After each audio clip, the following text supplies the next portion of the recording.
Наполеон Хиллдің түп санасының жағымсыз ойларға, эмоция мен пікірлерге берілгіштігіне қатысты алаңдауы осы тәсілдермен жұмыс істейтін кәсіби мамандарға жақсы таныс.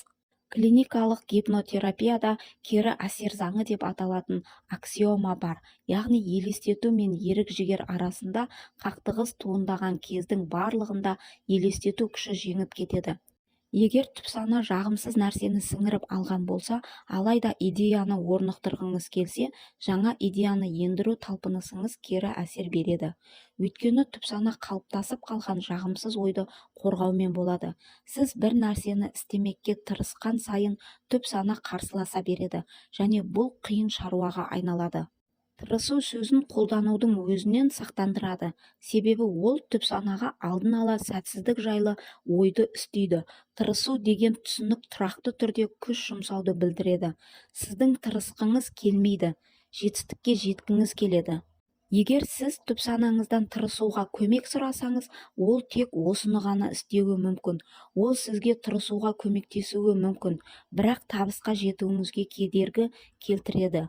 Өйткені сіз табысқа жетсеңіз, ол сіз сұраған нәрсені істеуге тырысуға бұдан былай көмектесе алмайды.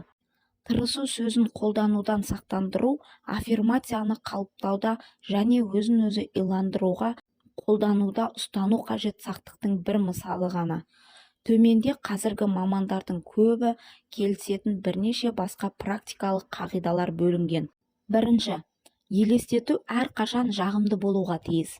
Қаламайтын нәрсеңізді емес, шынымен қалаған дүниеңізді елестетіңіз. Екінші, елестету қысқа әрі жалғыз ғана қалаған мақсатыңызды өте нақты нұсқаған кезде жақсырақ жұмыс істейді. Қалауыңызды қысқа сөйлеммен дәл әрі дұрыс таңдалған сөздер арқылы таңбалағанға дейін қалағаныңызды жазуға, қайта жазуға және ұштай түсуге уақыт табыңыз.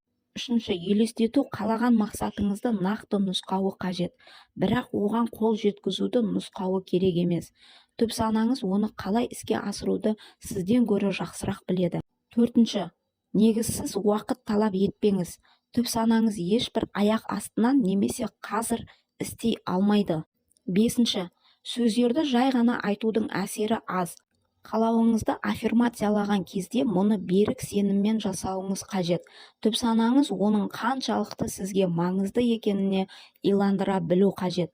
Қалауыңызды өзіңізге аффирмациялағанда жарнама көлемде көз алдыңызға келтіріп, ойша елестетіңіз. Оны үлкен, қуатты әрі есте сақталатындай жасаңыз. Алтыншы, эмоциялық аффирмацияны қайталау аса маңызды. Бұл уақытта сіз бір бағытта ойлауға дағдыландыңыз. Егер сіз күн сайын көбірек аффирмацияңызды қайталайтын болсаңыз, онда сіздің жаңа ойлау мәнеріңіз қалыпты дағдыға айналады. Мұны сіздің екінші табиғатыңызға айналғанға дейін мықтап орнықтыруды жалғастырыңыз. Сонда жаңа тәсілмен ойлау әдетіңізге айналады.